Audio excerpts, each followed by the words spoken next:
India nominates IIT Madras United Nations AI excellence సెంటర్గా nominate చేయడం జరిగింది.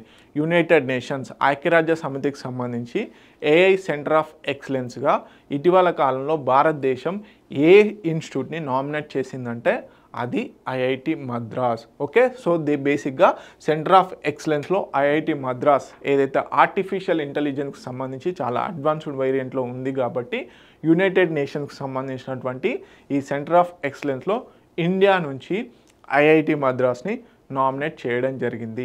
ఓకే, దీనికి సంబంధించిన డీటెయిల్స్ కనుక చూసుకున్నట్లయితే India nominates IIT Madras United Nations center of excellence సెంటర్గా ఫర్ ఆర్టిఫిషియల్ ఇంటెలిజెన్స్. ఓకే, దీన్ని ఎవరు అనౌన్స్ చేశారు? మైటీ అంటే ఏంటి, మనకి షార్ట్ కట్స్లో మైటీ అంటారు. దీనికి సంబంధించి అబ్రివేషన్ ఏంటి?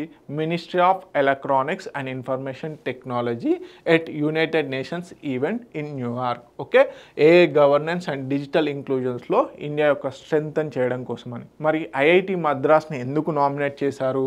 Recognised institute of eminence, AI research, అదేవిధంగా స్కిల్లింగ్ అండ్ ఇన్నోవేషన్స్లో భాగంగా, అదేవిధంగా United Nations ODET global AI hub నెట్వర్క్కి ఎంతగానో ఉపయోగపడుతుంది.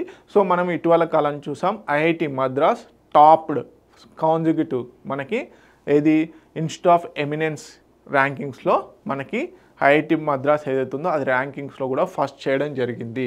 ఓకే, కోర్ ఆబ్జెక్టివ్ ఏంటి సెంటర్ ఆఫ్ ఎక్సలెన్స్లో అంటే ఆర్టిఫిషియల్ ఇంటెలిజెన్స్ స్కిల్ గ్యాప్ని బేసిక్గా తగ్గిస్తుంది, ఎథికల్ ఏఐ గవర్నెన్స్ పెంచుతుంది, ఇంక్లూజివ్ ఏఐ యాక్సెస్ని, అదేవిధంగా పాలసీ అండ్ ఇన్నోవేషన్ ఓరియంటెడ్లో మనము స్ట్రెంథన్ చేసుకోవడానికి ఇలాంటి ఈవెంట్స్ ఎంతగానో ఉపయోగపడతాయి.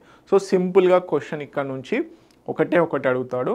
ఏమని అడుగుతాడు? ఇటీవల కాలంలో United Nations center of excellence in artificial ఇంటెలిజెన్స్కి మన దేశం నుంచి ఏ ఇన్స్టిట్యూట్ని ప్రమోట్ చేస్తుంది అంటే ఐఐటి మద్రాస్ని నామినేట్ చేయడం జరిగింది.